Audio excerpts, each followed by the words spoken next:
Should I hit the big big red button. That's the one. Okay. Big red button. What am I recording?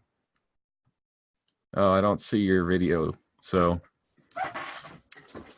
you got to start your video if you want to start it. Dun, dun, dun. I love how it fades in. Yeah. Need to have the Star Trek transporter sound here. You've been transported from the lower floor to the upper floor. Yeah. Oh, cool. All right. Do you know anything about Google Fi? Very little. It doesn't really apply to me, so I haven't really, Cool. All right.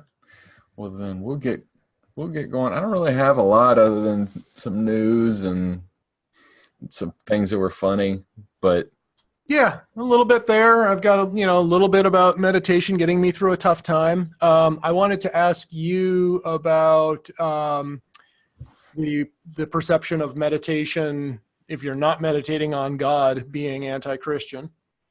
And I would like a Christian's opinion on meditation and yoga. That's what I would like. Mm-hmm. I wrote down medication and yoga. Medication. So, are you one of those anti-vaxxers? Because I'm curious. What's your opinion on medication? My head's killing me. You want some aspirin? No. No, don't do that. God would not approve. Yeah. Don't take aspirin. Jesus didn't. Yeah. Oh, boy. All right. Okay, cool. All right. I'll kick it in then. Good afternoon, good morning, or good evening, and welcome to Blurring the Lines podcast. I am Adam Bell, your host today for episode 89, and joining me, as always, is my co-host, Peter Nicolaitis. How you doing, Peter? I'm feeling pretty well myself. How are you? Good. I feel good. And I feel well. That's awesome. Well and good. I feel good and well. Well and good. Mm-hmm. So that's something I've been working on lately, is trying to adopting a Buddhist recommendation of not identifying with the feelings. Mm-hmm. And so for the last few weeks, when people ask me, like, how are you? I will respond with how I am feeling, as opposed to, like, I am sad, I am happy. Mm-hmm. Goes along with the whole, this too shall pass, everything is transient, but it's good to not identify with those things. Yeah. Because there's power in our words, even if we're not thinking about them. We have these little affirmations. Like if you ever do something after, and you feel like, oh, I'm so stupid, that stuff starts to stick with you after a while. Yeah.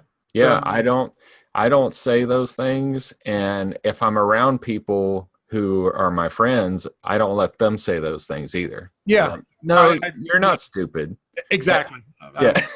I will say the same things and definitely say stuff like that. Like, no, I don't think you are stupid. You're just having a bad day, or, you had a moment where you were not performing up to your normal standards. Well, I'll even go so far as to say, yes, that action was stupid, but you're not stupid.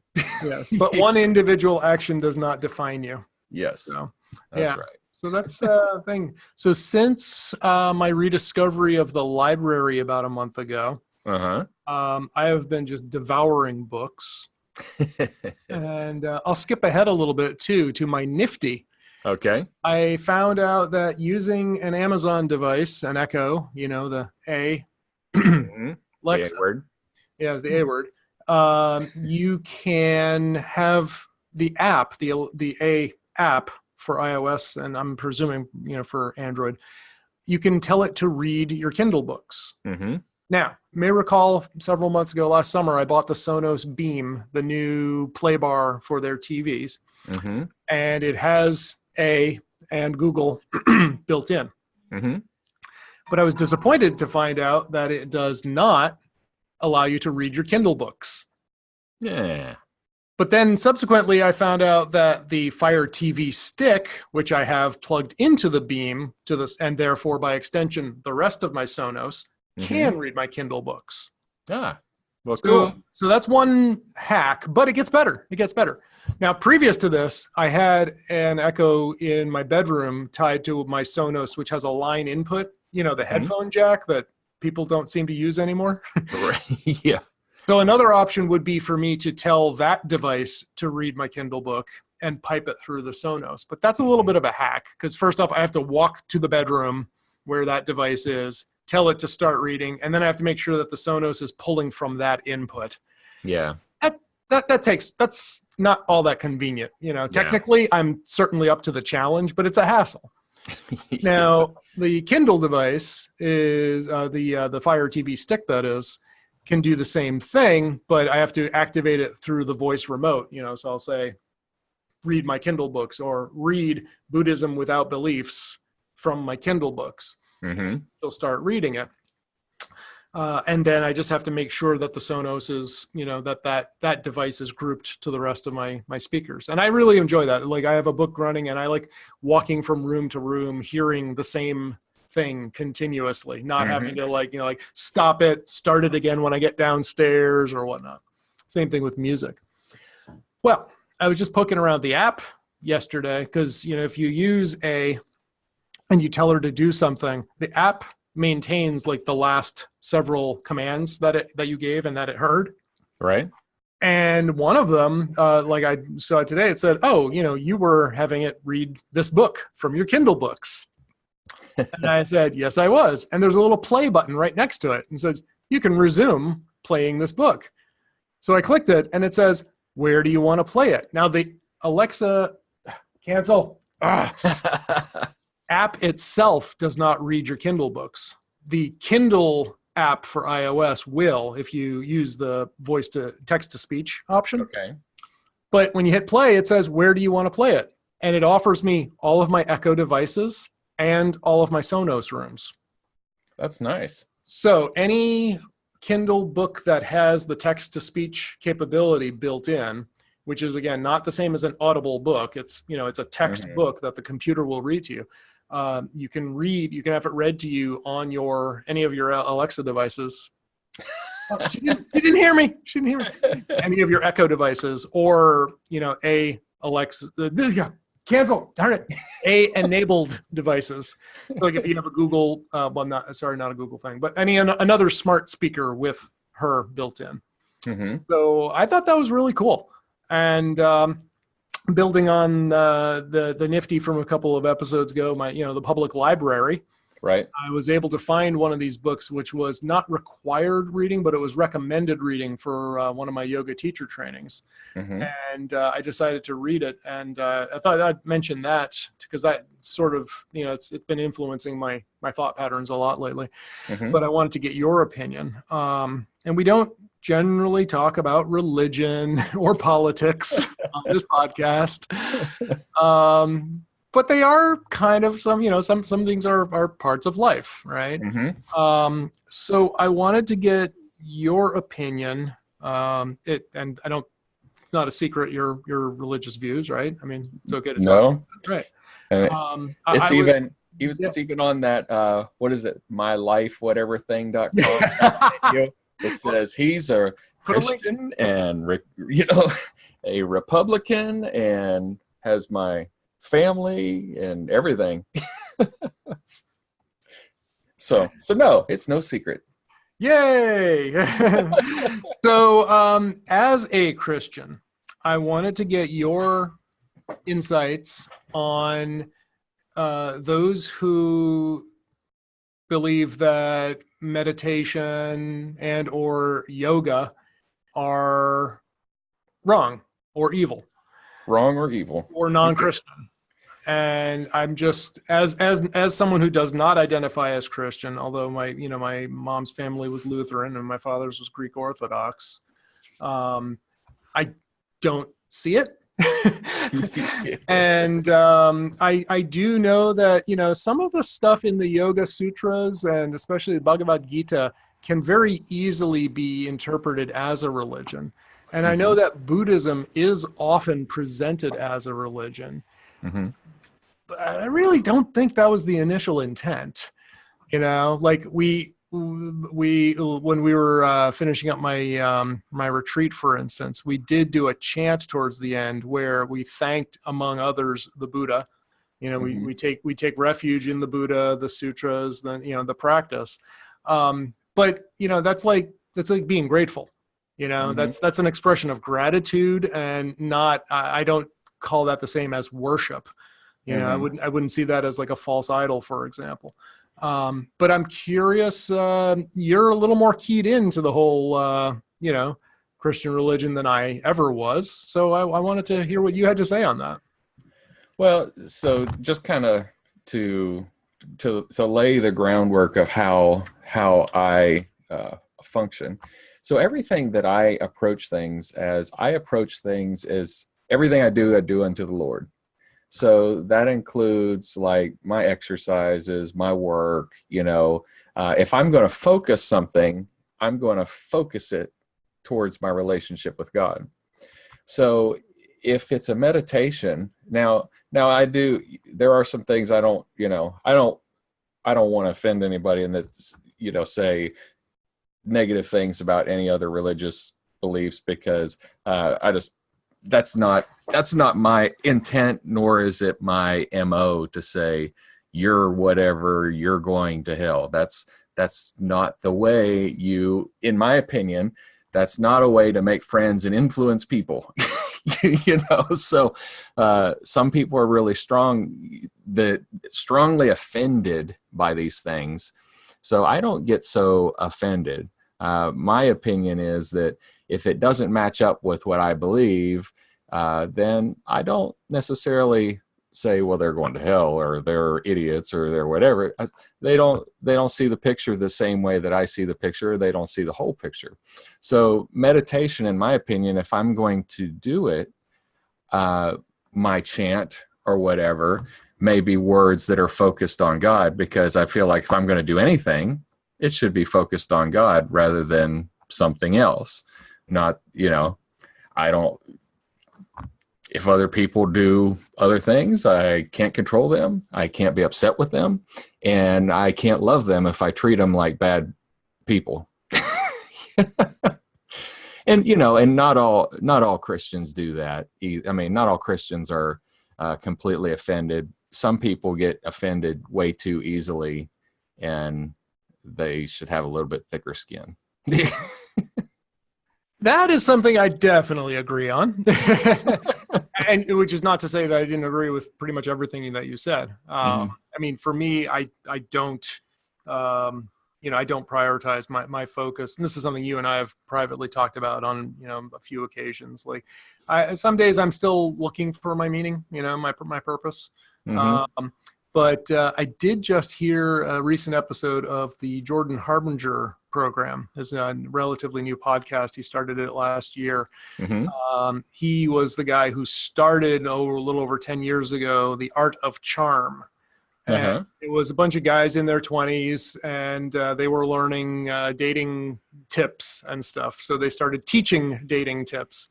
And what happened was he sort of grew out of that. Mm-hmm. And wanted to do more just general self-improvement, like people skills all across the board, whether it's networking with other people or just making yourself a better person. Mm-hmm. And the rest of his crew didn't want to do that. They just wanted to do dating and pickup techniques and stuff like that. So it was a very interesting podcast I heard where he was interviewed about his transition. Mm-hmm. But I had stopped listening to that podcast a long time ago because I just was not getting anything out of it. Mm-hmm. But I decided after hearing this interview, I said I would give it a shot again. Mm-hmm. And now recently, with my taking my meditation up to 11, so to speak, I'm a lot more selective with my podcasts and stuff that I've been listening to. So I don't feel like, I subscribe to this podcast. Now I've got yet another thing I've got to do he comes out with like, I think a few episodes a week. Mm-hmm. But I don't, I have a number of podcasts that I unsubscribed from a few weeks ago and a number of others that I subscribe to, but I no longer feel, pressure. If I missed an episode, I missed an episode. Mm-hmm. Look at that. Still alive. Sun still came up today. Amazing. Still came up. Yep. Still came up. So, but one of them, the first episode I happened to listen to was on finding your purpose. Uh-huh. And I was like, well, this has been something I've been struggling with for probably about 10 years at least. So why not? And it was really good. It was, essentially boils down to doing something that you take pleasure in, but not just like, I'm going to have a beer and that tastes good. So that's my purpose. But, yeah, that's my. and for me right now, teaching yoga is really, it's checking that box. Mm-hmm. And so that's kind of cool, and it could be a lot of things. It could be a relationship. It could be volunteering. It could be your work. Mm-hmm. It could be any number of different things, but sort of just like kind of getting permission to let my purpose, like it doesn't have to be like when I wake up in the morning, this is, my purpose today. I will teach 15 people new poses, which will make their lives better. It's just like, I'm really looking forward to teaching yoga tonight. That's going to be fun, and so that's kind of where I settled on that. Well, and your life also has seasons. So not very many people have one life mission that they do their entire life. Some people do, and good for them. I mean, but the majority of people have seasons where they do things, or they, they just do. I've got different seasons, and, one of the things that I like to do is short-term missions. Mm-hmm. I go to Mexico every summer, since we've talked about God, today, one of the things that, I, was thinking about the short-term missions. I was thinking about the missions, and I was like, I really like missions. I was praying about it. I really like missions. I'd like to do more mission trips. And, I really felt like the response from God was that, well, I'll let you do short-term missions right now while you have kids. You have a responsibility right now. Your responsibility right now is to raise your family. After that, we'll discuss it. So I was like, this is the season. I'll be in this season. That doesn't necessarily mean I know what's happening next, but at least right now I feel comfort in I can do the short-term mission, and I've got the freedom to do that. And, that's one of the things I do, kind of like being a business owner and a father. What happens when my kids move out? I may look at things, see what are my other options. Mm-hmm. Yep. Certainly not my wife, though. I mean, that's a solid. I'm not picking another option there. I love her. I'm not judging. Yeah. No midlife crisis. You're right. Dude, just buy a sports car. Just buy a sports car. Yeah, I mean, I've rolled past the midlife. So, yeah. Although I guess midlife is I guess I'm 45. I'll be 45 this year. So yes, I guess I'll. You can look that up. I hear there's this website, mylife.com, which will tell you all kinds of stuff. Tell you how old I am and everything. Yeah, well, I forget how old I am because I used to lie about it, how old I was, just joking around, So I'd say, oh, I'm 50. Then I'm like, how old am I? See, that's one of the advantages of telling the truth. You don't remember your story. Yeah. Take that back. You have to remember one story. Yeah. Well, see, I figure, if I tell somebody I'm 50, they'll like, man, you look good for 50. Yeah. Well, I like to joke. People ask, how are you doing? I said, well, I just had my physical, a couple of weeks ago. I'm like, oh, how'd it go? I said, doctor says I'm in great shape for a 35-year-old. Which I think if you compared me to the average 35-year-old is not an exaggeration by any stretch. Yeah.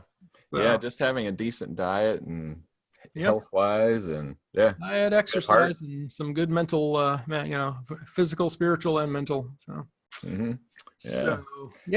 So what other cool things do we have from your side today?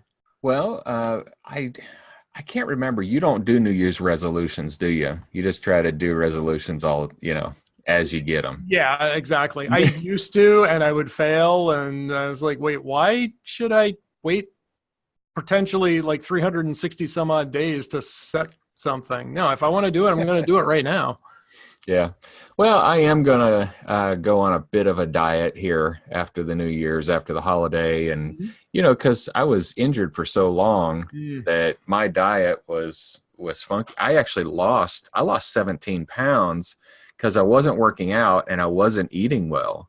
I had absolutely no hunger because of the pain. I mean, that was one of the good side effects. I lost some weight, but now that I'm healthy again, I had the holidays and I put every bit of those 17 pounds back on. So I want to get those back off in a healthy way. So I'm going to curb some of my appetite for at least next month to get back down to the weight that I want. Good. Well, I have been exercising less, admittedly, other than yin style yoga. The last month. I mean, December, it's a very yin time of year. It's cold, it's dark. Don't like to go outside much when it's really cold. I just don't like running in the cold. I don't bike in the cold. And everything was shut down. So I spent a good chunk of the time between Christmas and New Year's up at my aunt's place in Vermont, in relative solitude, and spent a lot of time just sitting there and meditating. And it was nice. Sort of recaptured a little bit of the retreat feel. Yeah. And but I'm still coming in about 10 pounds lighter than I had been for the previous months. Yeah. I was usually in the low to mid 160s, and now I'm in the mid to low 150s. Oh, wow. And I feel fine, and so I've changed it up a little bit. I use my Fitness Pal. I don't remember if you do that or not, but I track everything. I track everything that I eat, and I have done so for, oh, goodness. It's over 1,700 days at this point. Oh, wow. I don't 1,765 days. When Facebook gets a hold of that, they're going to post it. I'm sure they already have. So, so I adjusted my daily caloric intake, because what had happened was, and I sort of alluded on this, but I went through a breakup a while ago, and immediately after that, I was on what we affectionately refer to as the divorce diet. Yeah, just lost my appetite. Now I talk to some people who do the exact opposite, and they balloon when they go through a breakup or they're under stress. But I decided, what happened was I was just eating. I was taking in about 1,100 to 1,200 calories a day max. Ooh, yeah, that's not enough. Oh, it is. You can get that was when I was on the MetaFast diet back in 2008. That was what I was taking in, and that's how I dropped 50 pounds.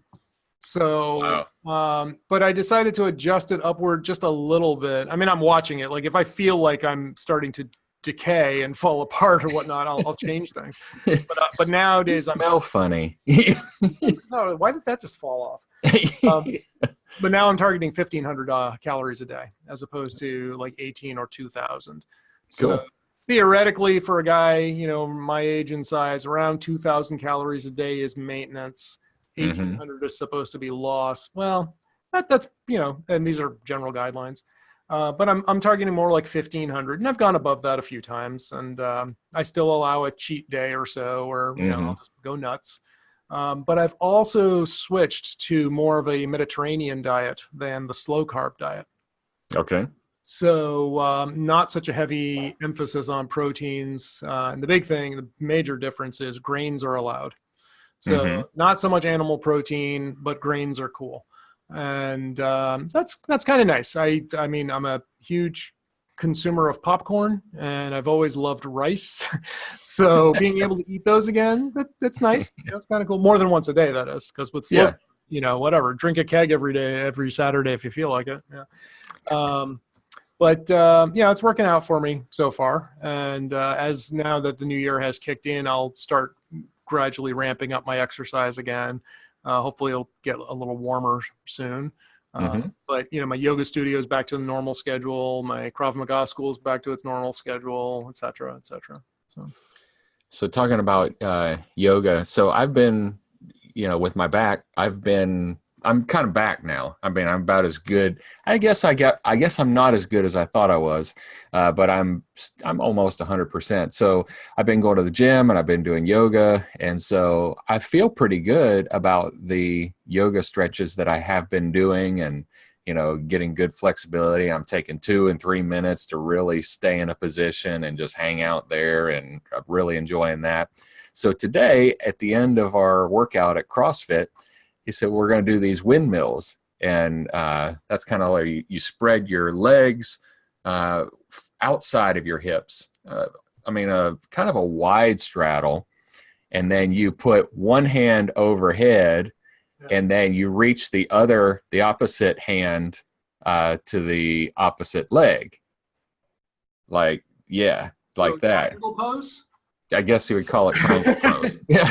Okay. So I was thinking, how I was pleased with my flexibility. I wouldn't say that you'd refer to me as a limber guy, but I was pleased with how the progress that I've made until I tried to do that pose. And I was like, I can't even touch down there.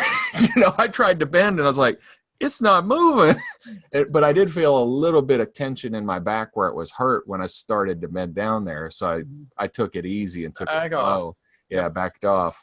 But I was like, man, every time I think I'm really good, I'm doing well, I'll find another position that I'm like, oh, I can't do that. And fooled you. Fooled you. One of the other ones is just sitting on the floor with your feet in front of you and reaching out to your feet with straight legs. I'm no good at that one. I'm getting better at it, but that one's a tough one for me. Mm-hmm. Do you sit up on a block or something when you do that? No, I sit flat on the floor. Try sitting up on a block next time. It helps because I get gravity with me. Yep. Mm-hmm. Giving yourself a little, and do you feel it? Is it in the hamstrings and the back lines of the body where you're feeling it, or you feel it up front? Absolutely. It's okay, that's the hamstrings in the back. That means you've got work to do. That's good. Yeah. You're doing the right thing. But if you were to feel it like in the front, like in the hip flexors and the hip joints and stuff, if you're feeling compression there, that ain't gonna happen. So just, you mean I can't compress my bones to move? You can try. You can try. And if you manage to make it work, you let me know how that works. Yeah. There might be things like taking a rolled up blanket or something and putting it there may let you kind of like fold over and work around the compression. But again, if you're feeling it in the back lines, away from the direction of the flexing there, then that's good. That means you've got stretching work to do, and you got something to do, something to work on. Good for you. Something to work on. You're not perfect. Congratulations. Yeah. Woohoo! That's what I was shooting for. Yeah, exactly. I was shooting for not perfection. Yeah. I thought I was wrong once, but I was mistaken. Yeah. Geez, hate that. So a couple interesting things. I had my basement foam insulated. So it has happened? It has happened. It is done. It is noticeably warmer. Really? My kitchen floor is what? How big is that you're drinking out of? It has got to be a 40-ounce cup, if not more. How big is your bladder? I don't know. I know I can drink a liter. Okay, good for you. So I had my basement insulated. It looks great. The guys came when they said they were like half an hour later, but they texted me in advance saying they were running late. That's okay. They did a good job. They cleaned up pretty well after themselves. A little bit of dust, left around, which is kind of to be expected. They said, well, it's okay. We'll put up plastic, but there's always going to be dust that seeps in and stuff. So knowing that I have a couple of computers down there in the basement, I shut those down. So at least they wouldn't be foam insulating their interiors. Oh, That'd be awesome. What's wrong with this server? You open it up and it's like goo and plastic. Yeah. So, But yeah, it's definitely warmer. I can now stand on my tile kitchen floor barefoot. It's not great, but I don't feel like my toes are freezing. Yeah. So I definitely am happy. I wrote them a review on Home Advisor, and I already recommended them to my neighbors. Cool. I'm psyched. This is pretty nice, and my place is a little toastier now. And next thing on my list is to replace my hot water heater because something just blinged. You're still with me. Here. I was connected twice. Maybe it just realized that I dropped off my second device. Anyway. Yeah, it did. So my hot water heater now, I've been told that they have a lifespan of about 7 years. Mm-hmm. The one here is from 2011. Yeah. So I'm living on borrowed time. But I'm going to go to an on-demand, preferably Yes. a natural gas on-demand one. And we'll see how that goes. So. And their pricing is not bad. It doesn't seem that bad. And I put in one, I'm all about loyalty and stuff, for my plumber and stuff when I need to, but I paid a lot. The last time when I had one die at one of my rentals, but I reported the problem to him on Friday, and he was there the next day on Saturday. Mm-hmm. So not really complaining, It's like cheap is not what you always want to be looking for in a plumber. Yeah. But that said, I'm probably going to either go with Amazon Home Services or Home Depot for the next one. And I don't need a huge one because I really have one full bath. Mm-hmm. So something like, the 2.5 gallon or maybe 4 gallon a minute thing will be more than sufficient. So I don't need a huge device. I'll have to look up the one that I got, but I got one down at the farm, and it is set for like a family of 4. Right. And I want to say that it was like $500 for the heater, and this was 2 years ago. Right. So the prices are a little more reasonable, and they're a little better now. But I mean, I don't really consider that to be a lot of money for a hot water heater. Oh. The life expectancy in those is longer. Yep. And if you're not using it, doesn't do anything. Like right now, my hot water heater is up there heating my water right now, waiting for me to get in the bathtub. Yep. And mine has been doing that for years in a cold basement, which, whose temperatures were approaching freezing at times. Yep. So I want to put an end to that practice. Yeah.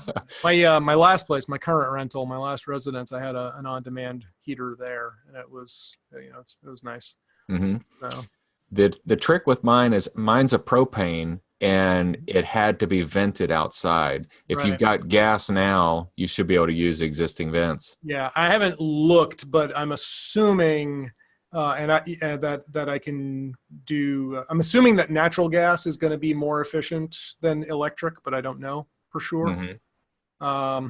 But because I've got gas heat, so I mean, there's one advantage if I went electric. If there was some problem where the gas feed was down, I could still have hot water at least. Mm-hmm. If I split them up, So, but I don't know. There's knock on wood. Here, I've never had a gas problem. Now, up north in Andover last year, several months ago, there was a major problem with the gas pipeline, and like houses were exploding and stuff. Oh wow! Yeah. So. Yeah, I hope that doesn't happen again. Well, if you're semi-paranoid, you could get one of those units that mine works on natural gas and propane. Right. So you could have yourself a nice little size propane tank there. You could hook it up to it just in case. Interesting thought. I will... Not that I'm like an apocalyptic, prophet or whatnot, but one of the books that I have yet to finish or implement is The Sane Prepper. Yeah. I want to, do you have that? No, I don't have it.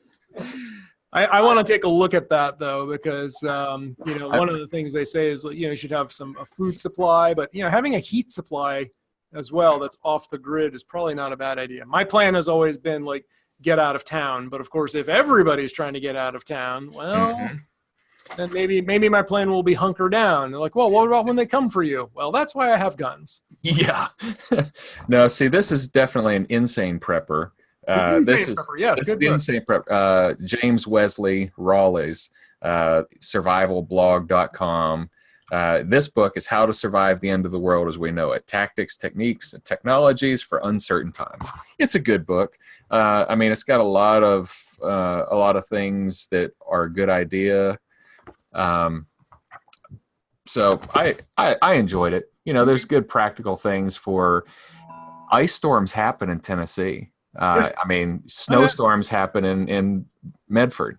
So, you know, you could have no electricity for a couple days. Yes. And if you don't have any food or any backups, you could be in trouble. And my parents have gone through that several times for days this year. They were without power and without phone. So, yeah, that's, you know, it's a very real possibility. So we'll put links to, I'm going to put links to both books, yours and mine. Yeah. Both in the show notes. So, all right. On that note, do we have anything else that you wanted to cover today? Well, I did real quickly, you know, since you recommended the library application, I went out there and reactivated my library account, and I found a good book series, by C.J. Davis, The Accidental Thief, it's a 3-book series, The Accidental Thief, The Accidental Warrior, and The Accidental Mage. If you were ever into D&D, it's a fun book. He gets, I mean, without it being a spoiler, he gets transferred into a world of fantasy. He's a regular guy and gets sucked into a world of fantasy, and he's actually live playing a D&D game. And so it's cool. It's for real. Yeah.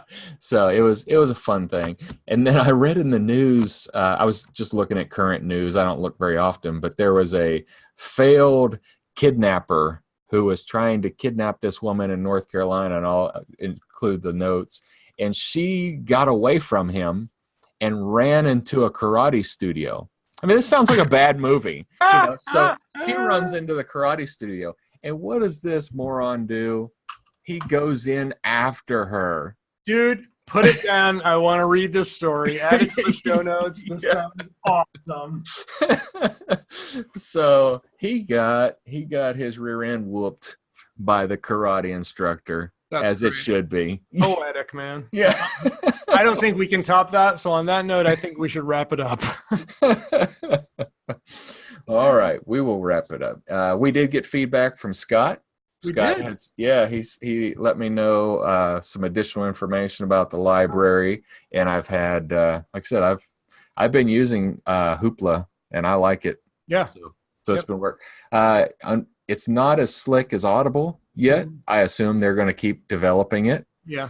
But it is. Selection isn't quite as good either usually, but there's a lot of stuff at the library. I've noticed also, like the Boston Public Library may have available an older edition, but they don't always have the newest edition. But I've gotten a lot of books. You know, if I don't get the print, I never try for the print edition. That's like my last resort. Yeah. But if there's an Audible version, I'll take that first. And I'm waiting on Sam Harris's book, Waking Up, for that in Audible. Yeah. And, you know, I'm not in a rush for most of these. So whenever they're available, great. That's what I'll read next. Yeah. And in the meantime, I keep plugging away through Your Body, Your Yoga by Bernie Clark, which is kind of like reading the encyclopedia. As far as density of material, not as far as like boredom. So. Yeah. So, well, cool. Anyway. So we do want your feedback. If you have a topic that you'd like to discuss, drop us a line. You can do so at www.blurringthelinespodcast.com. You probably already found that since you're listening to the podcast, but there is a contact us form on there. And if you send us email, we'll both get it and we'll respond back. If you have nasty things to say, they go to Adam. And if you have compliments, they come to me. It's great. It's an amazing filter. I don't even know how that happens. That was something that you wrote. Machine learning, yeah. All right. Well, on that note, I have another 20 or so hours of yoga teacher training to get to. So awesome. Good luck. All the same to you. What do you say to, how do you wish a yoga instructor good luck? I mean, it's not break a leg. I would say good luck. Good luck. Enjoy, have fun. I don't say namaste, but we'll talk about that on the next episode. How about oy vey? Oy vey. Oy vey. All right. On that note, I'm going to push the big red leave meeting button. All right. See ya. Have a good weekend. Thanks, you too.